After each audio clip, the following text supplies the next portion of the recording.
ফ্যাসিস্টের ক্ষমতা আসার পরে সবচেয়ে গুরুত্বপূর্ণ এবং মর্মান্তিক ইস্যুটাই হলো বিডিআর হত্যাকাণ্ড।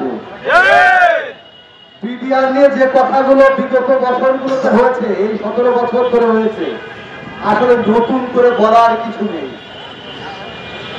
5ই আগস্টের পরে আমাদের যে ভাবনা ছিল এবং আমরা যে বিষয়গুলোর উপরে জোর দিয়েছিলাম, মৌলিক সংস্কার এবং বিচারের দাবি জানিয়েছিলাম এবং এটার সমাধান চেয়েছিলাম, তার প্রথমেই ছিল হলো বিডিআর হত্যাকাণ্ড।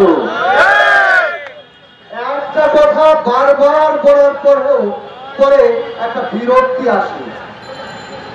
18 কোটি মানুষের যে চাওয়া, সেই চাওয়ার সর্বাগ দিয়েছিল হলো বিডিআর হত্যাকাণ্ড।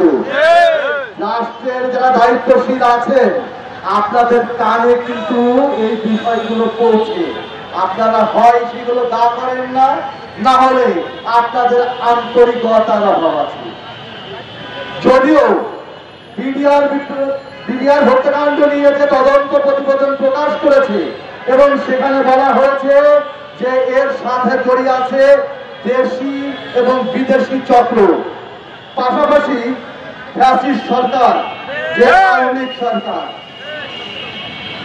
এত কিছু থাকার পরেও আমাদের সেটার অগ্রগতি কেন দ্রুতগতির সাথে হচ্ছে না, সেটাই প্রশ্ন।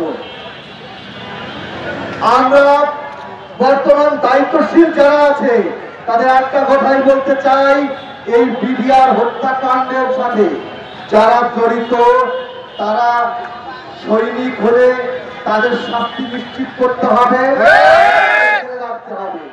কিন্তু বিডিআর হত্যাকাণ্ডটা এমন একটা কুচক্রী মহল দ্বারা পরিচালিত হয়েছে যে এখানে হাজার হাজার নিরপরাধ মানুষ এখনো শাস্তি ভোগ করছে। তাদের জীবনের যে যন্ত্রণা, তাদের যে অনিরাপত্তা এবং বিগত জেল খাটার যে পরিবেশ, তাদের খুবই বাজে পরিস্থিতি আছে বলে আমরা দেখেছি, জেনেছি।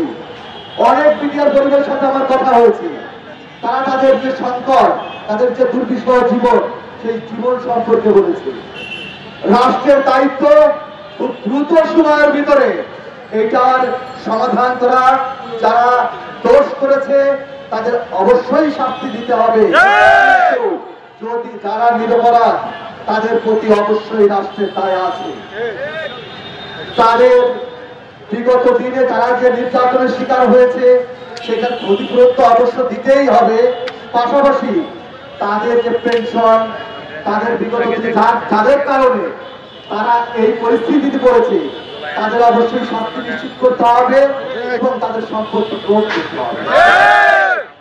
বিডিআরদের বর্তমান সময়ের চাওয়াটা সেটা খুব সহজ, খুবই সাধারণ, যেটা রাষ্ট্রের নাগরিক চাইতে পারে।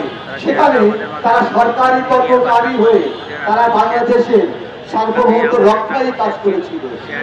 তারা যেহেতু ষড়যন্ত্রের শিকার হয়েছে এবং যারা এই নিরপরাধ মানুষ আছে তাদের অবশ্যই অবশ্যই তাদের দিকে তাদের এই সমস্যার সমাধান করতেই হবে। আপনারা ধৈর্য ধারণ করবেন।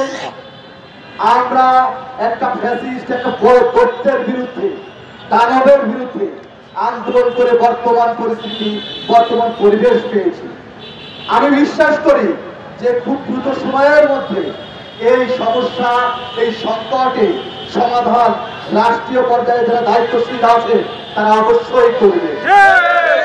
আর যতদিন না করবেন ততদিন বাংলাদেশের সাধারণ মানুষ, আমরা যারা আছি তারা আপনাদের পাশে আছি। ধন্যবাদ সবাইকে।